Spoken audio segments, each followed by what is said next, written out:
The wait is over, ladies and gentlemen. It's here. FPL without borders, game week 1. Get your hands warmed up. It's bigger than ever. FPL is bigger than ever. It's double the chips, double the fun, and hopefully you have your mini leagues to win. You have your best ranks to achieve. I have with me our host Arslan, who's looking for another 10k, and he'll cook up some differentials for us. Me, who's looking to get another 50k. So brace yourselves. About to get really mental. And here we go. Excited to be back, guys. It's been a good break. It's been a nice summer and a good break from football and FPL, to be honest. But it's good to be back, Puneet. Absolutely. Can't wait. All right, so yeah, this is our first game week one team selection video, and we'll be going through a lot here. So we'll basically be going through game week one fixture stickers. So we'll sort of analyze the fixtures and which teams to sort of target, and then we'll briefly discuss the new FPL rules. I'm sure you've seen it, and if you haven't, you should really go and read about them. But we'll discuss them so you don't have to. And then we'll look at players to target in each position in each price bracket. So I think that's a really good one. I'm looking forward to discussing that with you, Puneet. And then we'll discuss some draft structures. Um, I honestly I haven't finalized my team yet. Obviously, I have made a lot of drafts. Honestly, like in the last 2 3 days, not before that. And so I'm still debating Salah versus Haaland, but we will discuss Salah drafts, we will discuss Haaland drafts. And I know Puneet hasn't finalized his team as well. That's why this discussion is genuinely, will talking about it will help us as well making our final decisions. But obviously, we've done lots of research. Yesterday, I spent a lot of time looking at data. So we'll do that, and then we'll come to Eagle's Eye, where we'll share a couple of differential picks for game week one specifically, not as a whole, and then captaincy decisions as well. So we have a captaincy matrix to discuss which players to target for the first 6 game weeks. Um, yeah, let's go. Puneet, how do you sort of see the fixtures this season? Which teams are you looking for to attack, and for defense as well, generally? I think this, because again, and we were discussing this right before we started this video, right? And I think you and Essen discussed as well. And guys, Essen will be back too. So keep an eye out on him while we go through this game week 1 discussion. And he has already given his picks and his team. So watch out for him too. So one of the things which is already people have started contemplating and you see in your teams is planning for the short term now, right? Because there are so many chips. The ability to take a free hit, the ability to take 2 wild cards, 2 bench boosts, um, 2 triple captains in about in like 1 per 19 game week. So that kind of keeps you a little more flexible, and hence the brackets of the number of fixtures that you're targeting. So, like in this case, on your screen, you can see there are 6 fixtures. You could even make it 3 or 4, and then be like, "Hey, I want to use." Like people, I've seen drafts where they're planning for bench boost game week 2 itself. So thing like that is the first call out, which I feel first thing which people have started doing is that not planning too far or not thinking. I know even we used to be like, okay, no, we know that game week 8 onwards, Arsenal fixtures are changing. I remember last season something like that happening, or then Haaland thing that happened last year. So that I think is likelier to change, and that will keep people who don't necessarily are looking at fixtures in the long term deeply involved. So That's an excellent call out. That's an excellent call out. Yeah, the horizon needs to be shorter, definitely. Um, yeah, right. Exactly right. So based on that, I think the ticker now starts making sense because you're thinking of 4 game weeks or 6 game weeks and not beyond at all. Because you're like, okay, the moment I see some sort of hiccup, or say for example, there are players who you're going to choose thinking that okay, they performed in preseason and they might not necessarily translate it in the first 6 game weeks, and you could just swap quickly. And hence, I think Forest, Spurs, Villa. I know there's Sunderland, but I don't necessarily think Sunderland are going to have much. But like City, uh, have like the fixtures to target. And again, Forest, Spurs, Villa, City are top four, top six team. City obviously title challengers. So you might like and with the pricing that you have. So the first thing that you would notice is, do you want to pick a Ait Nouri, who's a 6 million, versus a Poro, who's also a 6 million.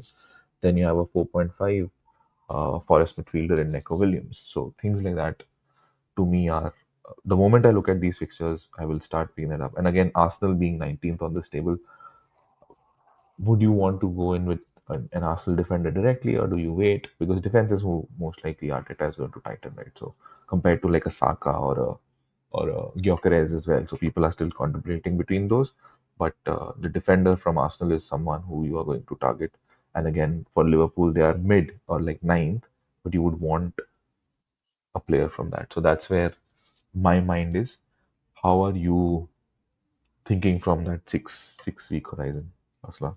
Um, I first of all, I'm thinking in a way that how I generally also think about FPL is good teams are good teams, Yeah, and fixtures matter, but they don't matter too much to me for those good teams. And by good teams, I mean City, Arsenal, Liverpool, and to an extent Chelsea as well now. correct. And so, in my opinion, when I see Arsenal on 19th, it matters. But to me personally, Arsenal still are the best defense in the league.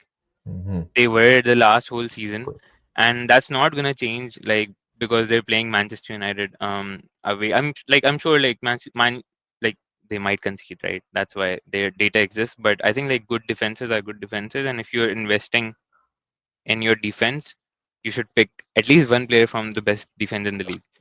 But obviously there are arguments, and so we'll discuss all of those pros and cons, obviously. But that's how I think. So like from good teams, I would try to have as many players as I possibly can. So Liverpool, City, Arsenal. Um, yeah, that's why the game becomes a bit difficult as well this season because of the new pricing. And the pricing, honestly, I think is really good. Like it makes you think and it makes you make decisions. But yeah, that's how I am thinking. And apart from that, obviously Villa and Spurs obviously have a good fixture, and even Nottingham. So obviously green fixtures you can target from that aspect as well. I mean, great points. I think one thing, if our listeners are picking up from this, because Arslan is quite a regular top 10, top 20K feature. Like he's scored so many good ranks. I think one thing is take the big teams and be fixture independent. Don't necessarily have to think about them from a fixture perspective. So just choose it from there. Cool. Right. So game week 1 to game week 6, I think the first thing, if you're looking for, again, this horizon, who are your players to target or the teams to target. On your screen are your best defenses and best goal projections. Note that this time with clean sheets you also have DEFCON, and we'll discuss that sort of stat and the way it is working, called CBIT, which is clearance, blocks, interceptions, and tackles. Um, any of these or any of the, and we also have a slide on that as to how it's been calculated. But just on clean sheets and just on goal projections, these are your teams to target. So straight away you can see City, Liverpool, Chelsea. Arslan call those out. Liverpool, Arsenal, City in clean sheets as well. So Liverpool and City, even though Liverpool were ninth on the tracker and Arsenal were 19th on the tracker, uh, it didn't matter. Even then, the projections are saying that they would be number one and two on clean sheets, and number one and two and four on the goal scoring projection. So have to have, if not more than four, but at least three or four players from these two three sides directly. Like your team should be kind of based on those will be your pillars. Um, with these, and they are high costing, but you also don't necessarily move them. So how you kind of pick those heavy players, depending, say like a Wirtz or a Van Dyke, knowing that you don't necessarily will remove them till at least 8 9 game weeks unless they're injured or like have a terrible start in defense or attack. So that's how I read these projections. And that's how we'll sort of base our team. What are you making of it as well?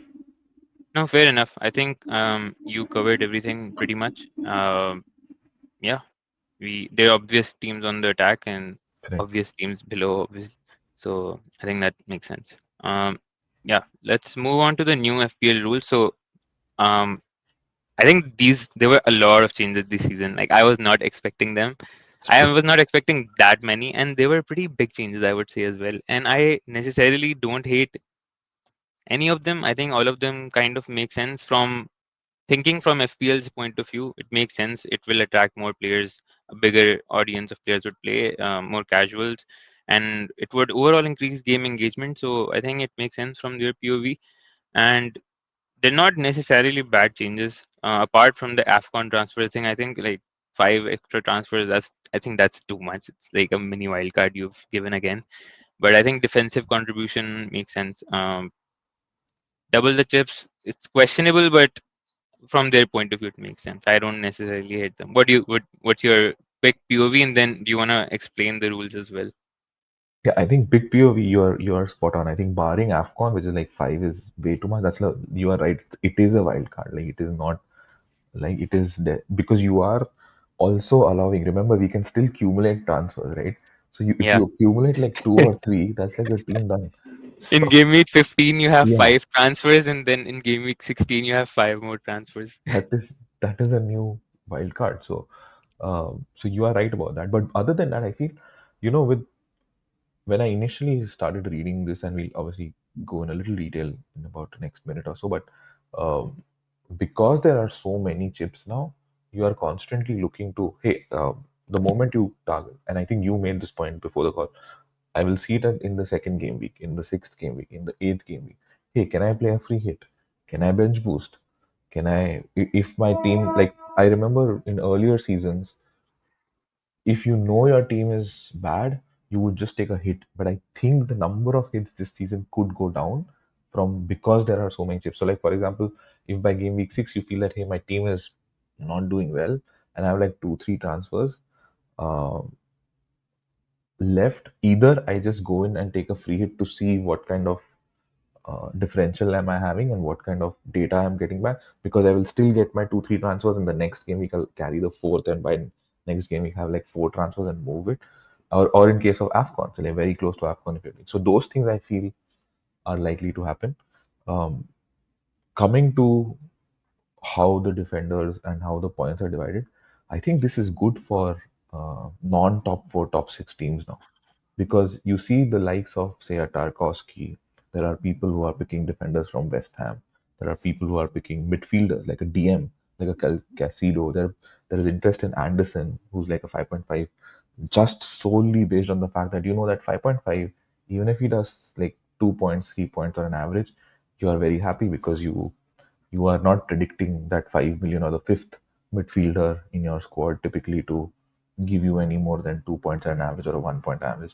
But because of CBIT, because of, say, even if they give like a slight assist, you like a midfielder or a defender gives an assist, you have them. So like the teams which were not top four contenders or top and were like below six or like close to 10 or something, like a Fulham and Forest for that matter, are now going to get a lot of interest because of this. Yeah, yeah. So basically, like each defender gets 2 points for 10 or more clearances slash blocks slash interceptions or tackles, and maximum they can get two per game. They can't get more than two. Correct. Same goes for midfielders and forwards, but their minimum requirement is 12, and it includes ball recoveries. So yeah, it also helps with BPS. So, but pretty much you'll get plus 2 points per match if those criteria are achieved. Doesn't matter if they do 50 clearances as well; they'll get 2 points. 2 points. Correct. Yeah, and the second biggest change is as Puneet mentioned, yeah, basically double the amount of chips. So we have two free hits, two bench boosts, two triple captains, and we already used to have two wild cards. So all half of the chips will be usable in in the first half of the season. So that's game week 18 or 17, 18, 19, right? So just before 19, 19. Yeah, yeah. just before 19. Yeah. So you have to use them by then, otherwise they'll get burnt, and the rest of them will be available after that. And during the AFCON break, you'll get you'll get 5 free transfers basically in game week 16. That's basically what's changed in FPL this season, and I am, to be honest, excited for that. It's true. All right, here we have a short list of players. Um, they're bracketed in premium, mid-priced, and budget categories, and then you can also filter it by positions on the x-axis. Puneet, do you want to like what? Let's talk about all of the important assets in each price bracket. To be honest, let's start with, because I think there are not a lot of options. So let's just start there. Most of the people will have the same options. Um, Goalkeeper. Dubravka is an obvious choice, 4.0. Um, there was also Leeds keeper called, I think, Darlow. Darlow, yeah. Darlow, Darlow, yeah. but I think they are also signing one more keeper. So I'm not sure if Correct. he'll keep his spot. And Melier was already there, although he didn't perform really well last season, so he was dropped from the team. But so Darlow could have been another 4.0 option, but there's a question mark there. Dubravka will most probably start. I think he's injured right now, but apparently also sold Trafford to City, so I think he sort of has to start. Everyone will have him as their second keeper. Um, Defenders, they do okay. Yeah, they like Leeds defenders as well. But the picks in this, I honestly, this graphic is not from, like, we have not created it. I do not remember who created this, but probably like someone on Twitter could have been. I apologize. I don't know. So I couldn't give the credits, but thank you for whoever did the job. Steve and Ronaldo from Sunderland. These are the two picks in this at the 4.0 range. Anyone else, Puneet, from the 4.0 range from a defensive point of view? I think I've Leeds Rodon from Leeds, who I know is also in like is 4.0, and I think there is Goodmanson? Geoff as well. Oh yeah, Goodmanson as Diop. well. Yeah, Yeah, yeah, Geoff as yeah. well. Yeah, So we Geoff have a is few 2.5 options. though. He's not 4. Sorry, Yeah, on 4 Goodmanson we is have 4 though. You're right. Yeah, Goodmanson. So four, at least four options on 4.0. I think all of them are nailed. The four we discussed.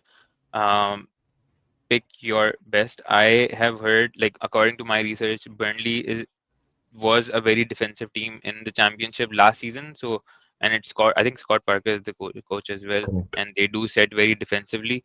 So might be good to go there, but you already have the Dubravka from the defense. So if you wanna um, diversify your portfolio, you can go towards the other options. Um, Mids from budget mids. Puneet, how about you go over these? Yeah, I think firstly, if you saw the PSG v Tottenham game, one of the things that was noticeable in that was Kudus playing up top, like very high, versus with Richarlison With and Richarlison. yeah. So that's like at 6.5, especially if he develops. And I know Thomas Frank set it up as a 5-3-2, like the way he used to do with Bumo, if you remember, Mbuemo. So like similarly, if he sets up for big games with Kudus and he starts delivering decent numbers, I think 6.5 is a great bracket to enter. NDI, because he's on pens, and if Everton have a good sort of run in and they have a good form, especially at Goodison, or not Goodison, but the new home ground that they have, it's definitely something to consider. Do you think he's nailed and die, or with like the size, the attackers they've signed Grealish as well? I don't know. I don't follow Everton that closely. From what I'm reading on Reddit and Twitter, I've understood, or like the fan groups that I've seen, I'm I'm think I'm reading Grealish will play number 10 and NDI will play on the left, is what I've read. So that's what he also wants to. That's Hmm, how he wants to build his team, and Grealish also wants to obviously play number 10 for England. nice, So that's the plan currently. So if that does happen and NDI keeps his penalty boots, so I think that's a decent player to target. Dewsbury Hall is a 5 million budget for your team, 100% based on. So he has scored goals in preseason, and that's why people have now started to climb on him. Um even he's a left-sided midfielder. So between him, India, Grealish, they're going to cover a lot of the left side, or like obviously the attacking plus passing burden from the front three. But I would only recommend having one. So if you have India, don't do two. If you have Dewsbury Hall, because it's Everton after all. So it's you are also banking on the fact that it's not that they're going to. I mean, I would be surprised if they come in top eight, top 10 again this season. So Yeah. um, I don't know why, like a lot of Chelsea fans, even a lot of content creators have pushed Dewsbury Hall as if he's nailed. I don't know if he's nailed, but if he is, he's a very good option. But 5 I million, don't yeah, know. Like, how do I know that? Um, but anyways, so next is Anderson. Anderson from Forest. I think the best part about him is he is nailed, and then he's also a defensive contributions monster. He is amongst the top 20, three or yeah. no, no, he's amongst the top five, I think, in Oh, is it? terms Wow, of okay. including defenders. He was among the top five or something. In terms of the defensive contribution, he was fourth actually. He had 36 defensive contribution points if you consider how he played last season, which is the fourth Oh, most. So I wow. think that's why Amazing. his floor That's correct. is his floor is 4 points. Let's say. So like That's every game he'll at least get 4 points. I think that's why like people are going for him and very attractive for me. Yeah, and scored 2 goals and 6 assists last. So yeah, this amazing. Yeah, you're right. Fourth highest and with these numbers. Yeah. Okay, let's go a little faster. Yeah. There are a lot of players to cover. Reinders, I don't like because I personally, as a Wow. City fan, I don't know if he starts. He will probably start, but we Interesting. have Cherki, Foden, Bernardo, Gundogan, Rodri, your Nico Williams, who plays where, I don't know which game. So and Wow. Marmoush Okay. as well also plays like he doesn't play striker, right? He plays with Haaland, so he takes one of the striker spot, like midfielder spots. So I don't know. He is worth a punt if he's one of your players you want to try, and if he plays every game, he will score. Obviously, he's not a defensive midfielder. By the way, he's not a holding midfielder. He is a he plays an attack. He creates play. So if he Okay. plays, it's a good bet. If he doesn't, you can move on if you want to punt. Forwards. Which one do you like most forward from forwards, Puneet, I in think. this bucket?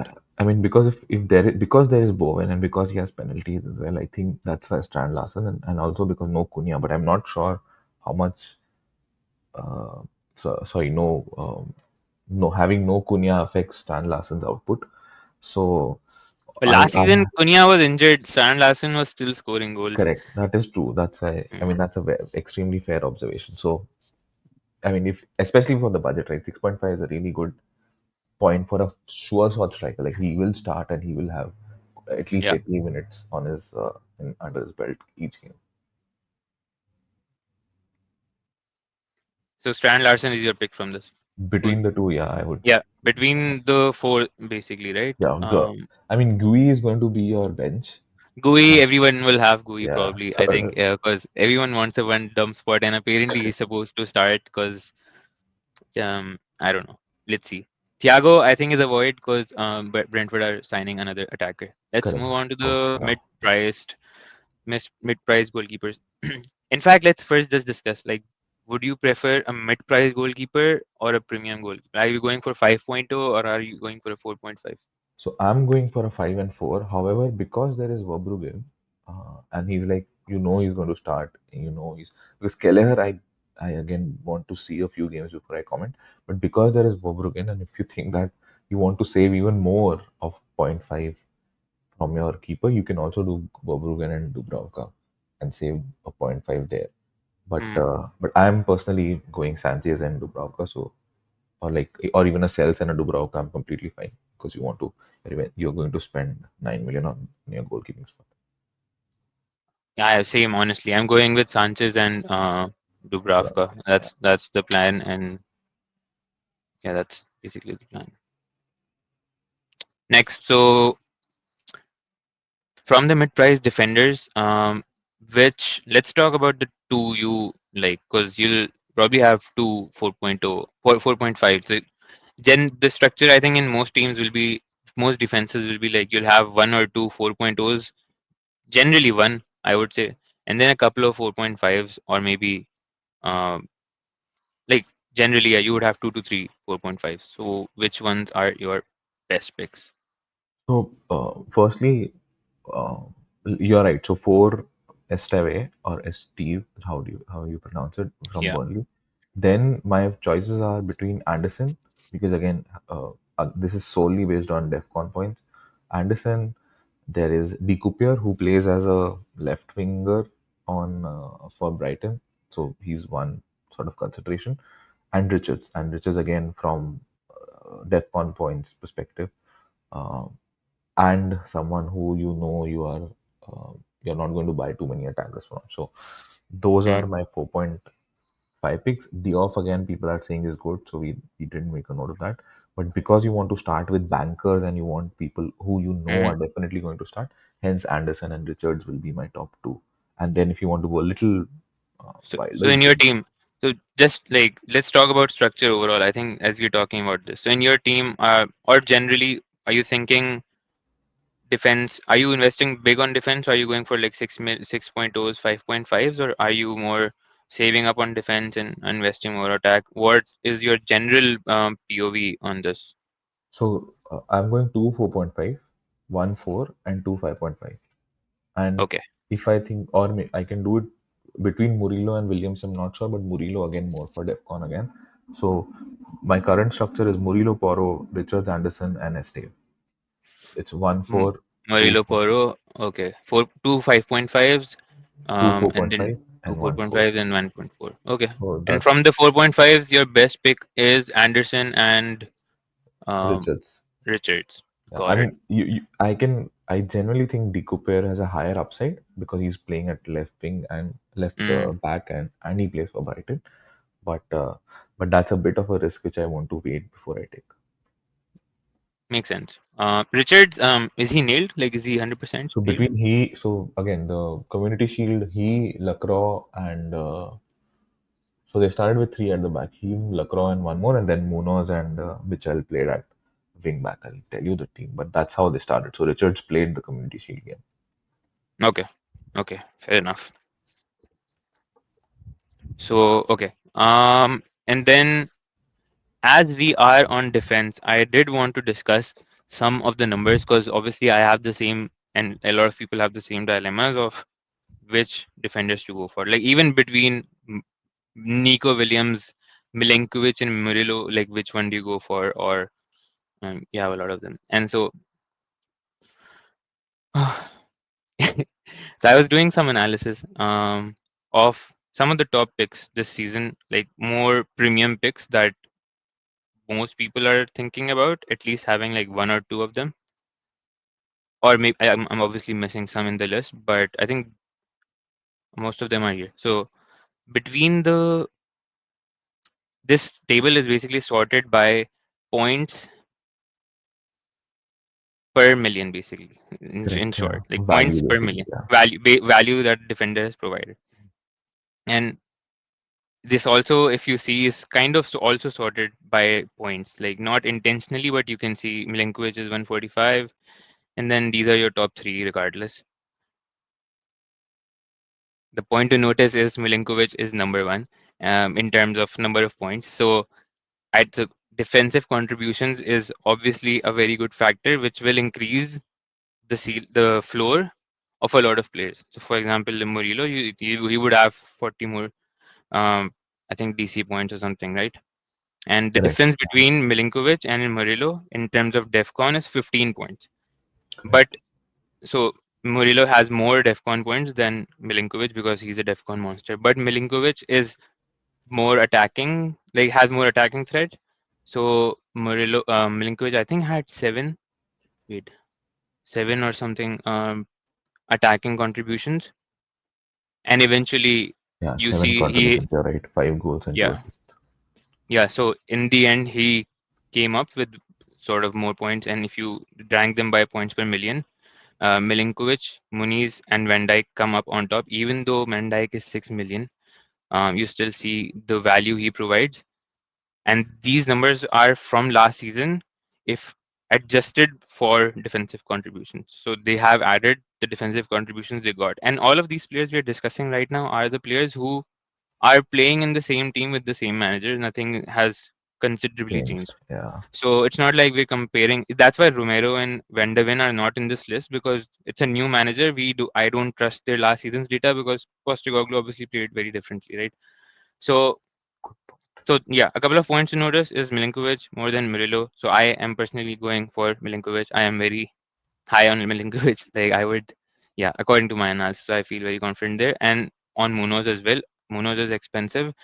Uh, so people are going for Richard from Palace, but I do think Munoz, the attacking threat he provides, the winger position he plays as a defender, I think you're basically buying a midfielder for 5.5. That's how I think about Munoz. It's a great point. Yeah. And yeah, Van Dijk, Murillo, all of them I think are solid picks. And Mhm. but if you are considering like which one out of the two, let's say, is your decision, or if you are short in budget and you want to see if there's value of investing more in defense versus in attack, um, yeah, this doesn't provide complete data, but yeah, it makes sense. Anyways, No, I think it makes a lot of sense. In fact, like, don't sell yourself short, because if you see the value, right? I think the points per million point that you are making, and you brought this up on the previous discussion as well. Like, okay, what are you structuring your team, or how are you structuring your team as? Like, do you want a 5.5, 6? Like, accordingly. So if you go, like, for example, in your case, Milankovic and Munoz, that's 11 million, but you're also knowing that, yeah, I know that Munoz is a long-term player. Again, Milankovic playing for Nuno, who Forest are going to be defensively strong, and they're only going to increase. And we saw 7 returns plus this time they'll get DEFCON. So if you are able to pull that kind of a structure and you feel that, hey, they are likelier to get those 2 points, like, think of it, right? Milenkovic is going to come up. You have to think of a 5.5 defender versus like a Reindeers uh, or a Dewsbury Hall and all of those players. And if you were to choose, hey, where do I spend the 5.5 on? You would blindly go for Milenkovic, right? yep, yep. That's how I'm thinking about it. So, Yeah, makes sense. anyways, back to the. Uh, it's been a long video, but I think this is a good to have discussion. Absolutely. And we'll timestamp the video, so don't worry. You can skip ahead if you want. Yeah, and Where guys, were on we? on that note, if you are like enjoying our content, look at the graphs that Arslan has built, and the kind of insights that you're getting. Please like, please share, please subscribe. A channel that is looking to grow. So yeah, we love your support. Thank you for that, Puneet. And just one last stat on the last discussion. So Anderson at 5.5 midfielder, and let's say Milinkovic at 5.5, and Milinkovic had how much? 30, I think 35 more points than Anderson last There season, you if go. you include DC. So the value at 5.5, I think these few of these provide is insane. And it's surprisingly Saliba and Gabriel was low in this list, and I was very shocked to see that. But most people, I think, had him because of your Clean effective sheets. ownership and all. Um, okay, this part, mid price midfielders: Wirtz, Gakpo, Rogers, Fernandez, and Saka. Maybe same list. Yeah, Yeah, Saga's 10.5. But one important, like, yeah. Saka can be um, here yeah, regardless. the thing with your mid-price midfielders is, if you don't go Salah and if you go Wirtz and Gakpo, which people are also trying, especially looking at the few games that Liverpool have played. Like, I've seen drafts with Gakpo and Wirtz, especially with no Nunes yet, and now Isak happens whenever it happens. Till that time, they're genuine, and no Diaz as well. So they don't have a out and out left winger as good as Gakpo. So if you, again, that's not a recommendation, but if you do think that you can go without Salah and go against the crowd, Birds and Gakpo are great for their price, man. That's like a clear like double Liverpool midfield. If you're not going Salah, then it allows you to go Haaland directly.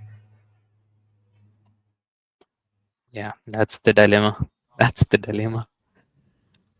Um, So which your favorite from this mid priest? Like you can, I think most people might have two of these, That two is of correct. the price midfielders. Favorite are, I mean, for me, it's Words and Fernandez. I do, it's Yeah, pretty clear with, especially with Fernandez on pen. So those two will be my favorite. Do you have a separate choice? I think my favorite is Fernandez, number one for me. Yeah. Words, I trust Gakpo more than Words, to be very honest, because I've seen Gakpo Right. play with Slot and he is pretty much nailed. So that's probably why. Apart from that, obviously Rogers is good. Like there are the good picks as well. Um, from the forwards, okay, this is I think a good discussion. So out of the forwards, I think let's pick the three. Like, what are your three picks from the forwards generally? You know, this is, I to me, this is the hardest. I don't know why. I mean, I somehow, when I was building my team, I had to chop and change between Watkins, Bowen, Pedro, and Mateta. And if I want to include Haaland, right? If I want to include, obviously, I think about dropping a bigger midfielder. Solanke is missing from this list. Correct. I think Correct. Solanke is a very big Is shot. also a very good shout. Exactly. So now, because if you go Watkins and you're happy with Watkins, then you choose, say, a Strand Larson and then a GUI, which is in full transparency my current draft, but I'm not certain on that because I tried Bowen, João Pedro, and Strand Larson as well, and I was like, okay, that's not bad. And um, so because João Pedro has shown good form, Bowen is a penalty taker, and then Strand Larson, we as discussed previously, and then I tried Haaland. Is Uh, Bowen the penalty taker?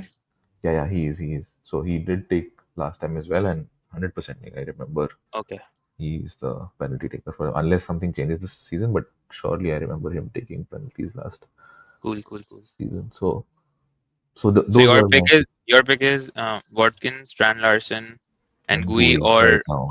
or JP JP Bowen and Patet, Strand Larson. JP Bowen and Strand Larson. I mean, I don't have a That starting. would require a lot of budget in forward. That is correct, yeah. But then Yeah. again, Then your midfield, you're dropping maybe two. You're only going for two mid-priced midfielders.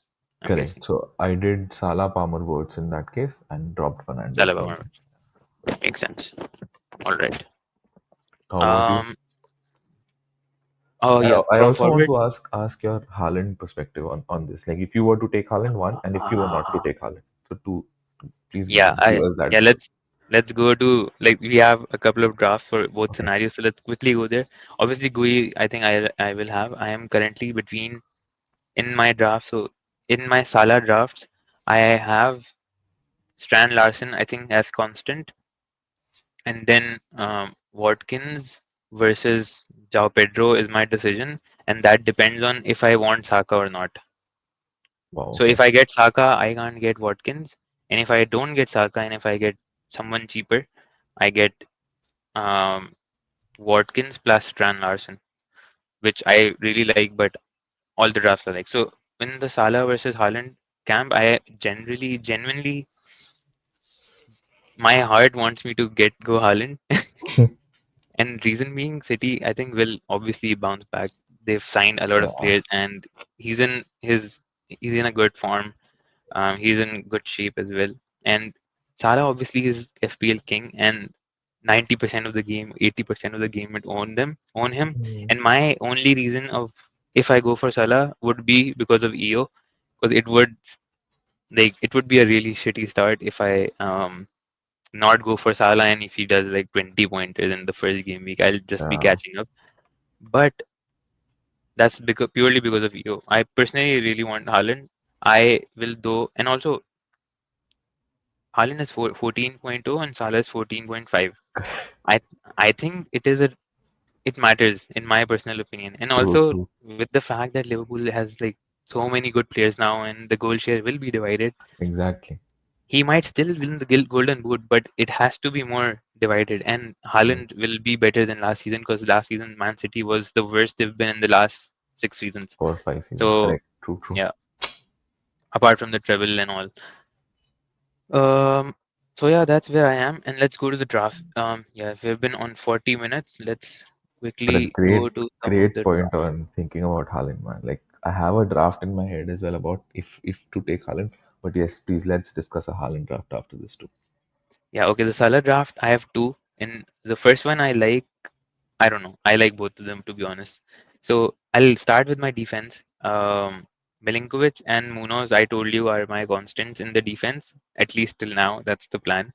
And then I could not get Gabriel out because of the fact that Arsenal are the best defense in the league. I talked to a couple of Hmm. Arsenal proper fans, and they are confident he's going to start on the weekend. So he's Same, a same. set and forget, right? You put Gabriel and then you forget from for the whole season because people will only buy him. His price will increase, his ownership will increase. He will just become undroppable because 80% of the game will have him, and you can't afford to not own Gabriel. And when he scores a clean sheet and a header, the fourth player for me is a 4.5 slot, which right now is Van de Ven. But I think I like that. I don't know. What do you think here on Van de Ven?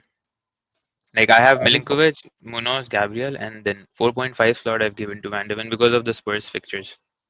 Brentford were good defensively. Thomas Frank team, centre back, if he come and 4.5. So I think it's for a 4.5 defender who's going to start for sure. It's a great. The only time you have to think about him is now when the Champions League starts. Rather than that, and they don't necessarily. I think they have Danso who played in the UEFA Super Cup, but other than that, they don't have too many center defenders to play as well. So for a 4.5 till Champions League starts, I think they are pretty good. Cool. Moving on to my defense, obviously Salah and Palmer. Palmer is not leaving my team. I think apart from everyone, Palmer is the most nailed. And then I put Saka and Bruno Fernandes as well. So the midfield is fully loaded. I am very satisfied with these four, obviously four premium midfielders. But the problem that happens with this, and then the striker is a 7.5 slot. It could be Mateta, it could be Jao Pedro, or it could be Solanke. I haven't shortlisted that. But Dewsbury Hall, I don't like the fact that I have to play Dewsbury Hall every week. Correct. That's the problem that's happening in every draft. Like your 11th player is okay. Like that's the problem. What do you think about this, and what would you change?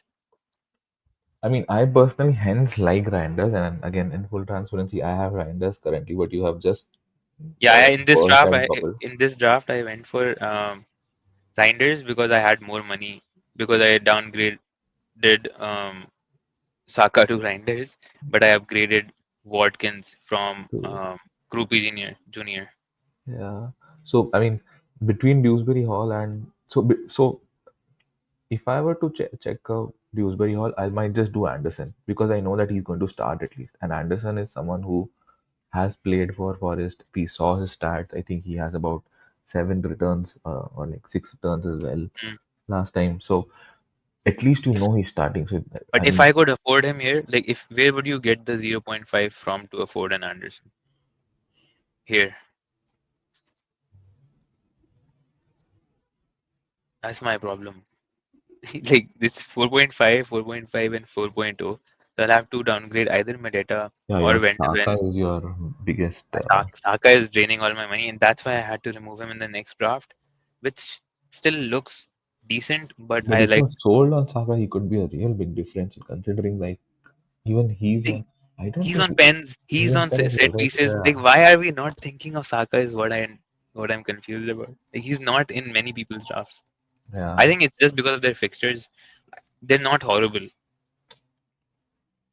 Yeah, that is correct. I mean, I wouldn't. And again, even like you said, even if they are horrible, you expect them to win. You expect them to score like one or two, and which Saka Yeah, is typically uh, is involved in this.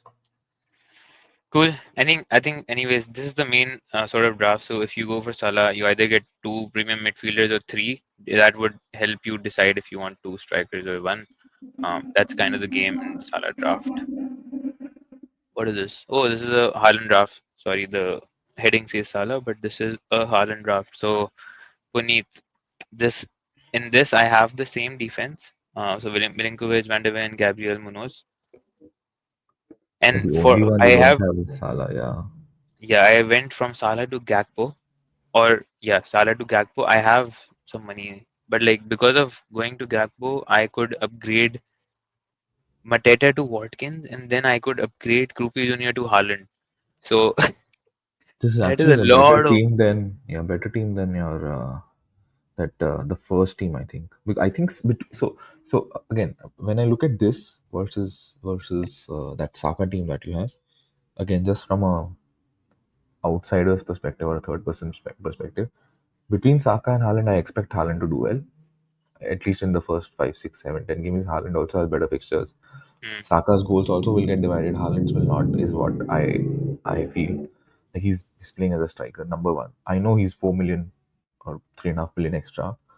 So that's number one. Number two is it allows you to, if you, especially if you think that Salah, and which I am personally contemplating that Wirtz and Gakpo will take a bit of 20-30% of Salah's returns, and you can upgrade Gakpo to a Wirtz and like downgrade maybe Gabriel or Watkins. I think this is a very good team because then you have your captains, you have your Palmers and Fernandez in place. This is, I mean, not very good. I mean, when I'm saying very good, I compare this to the Saka team that you have versus. So between the three, I think your second team is where I'm looking at. I'm like, okay, yeah, that is the best, and then this, and then the Saka team is how in my head I'm forming it. Have I? So you basically like the Saka this team, and Yeah. then this team, Yes. the Haaland Correct. team. And in the Correct. Haaland team, there's also one more thing I can do. Like I can downgrade Watkins to a João Pedro or a Solanke, and that would give me 2.5. 2.5 million to upgrade Reinders to another 7.5 mil, or I could upgrade Dewsbury Hall to a normal midfielder, Correct. like a nailed midfielder. So Correct. Salah does drain a lot of money, but also Salah and Saka I've removed, so it does give a lot of money. So I do like this draft a lot. I might play with this one. It's just scary to go against Salah right now, but I think Haaland could match. The comparison you did, like Haaland would outscore Saka, Yeah. and then but Between Salah Salah, you between have to. Salah and Gakpo and Watkins, like Correct. I could all go like so. Yeah, I think it's just a bet you have to make. I think, Yeah, yeah, that's true. That's true. and if you do take the wrong choice, you have transfers you can move around. Last slide on captaincy, Puneet. Let's finish it off. We're on 47 minutes. I think this is where your Haaland, Salah, and Saka draft are going to come down to because you're going to think about captaincy and how many times are you going to captain a Saka over a Haaland or a Salah or even contemplate going non those three like non Salah, Palmer, Haaland. And I think Palmer is in all your drafts, so Palmer isn't in question, and rightly in all your drafts. You can see that between 1 to 6, he's in the top three for the maximum time, which is 6. The second highest is Salah, and the third highest is Haaland. I have also seen drafts which have all three, but they also kind of then decrease on a lot of the midfield funds overall and even defense. Noticeable point here is because Salah and Palmer are midfielders, quite likely to gain some CBIT, may or may not. They play as CM, so not sure. Both are on penalties, likely to be existing in most teams and outscoring other midfielders. So hence those two should be your base. Again, this is a personal perspective, but that's how I have always thought of that. Okay, those should be your base. But if you don't go Salah, and if you feel that okay, this is one season where you can go against him and sort of choose your or hedge your bets on Haaland and go against the crowd, I think this is not a bad season because Salah is going to have divided goals. I've spoken to even Liverpool fans and I've asked them, hey, do you think he? So they have started comparing this season, especially by Isaac comes, to what Mane, Firmino, and Salah had. And even without them, they expect the flow or the kind of goals to be divided at least 20 to 30%. And I've spoken to like 3, 4 Liverpool fans. They're like, okay, no, we don't think that he's going to have that.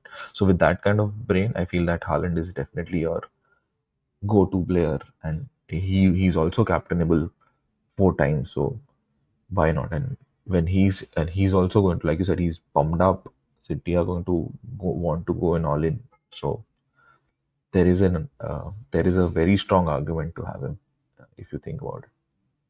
Also, like from I think game week what 6, Haaland played Burnley, and after that, like the whole run of fixtures they have. Um, okay, we don't have that here.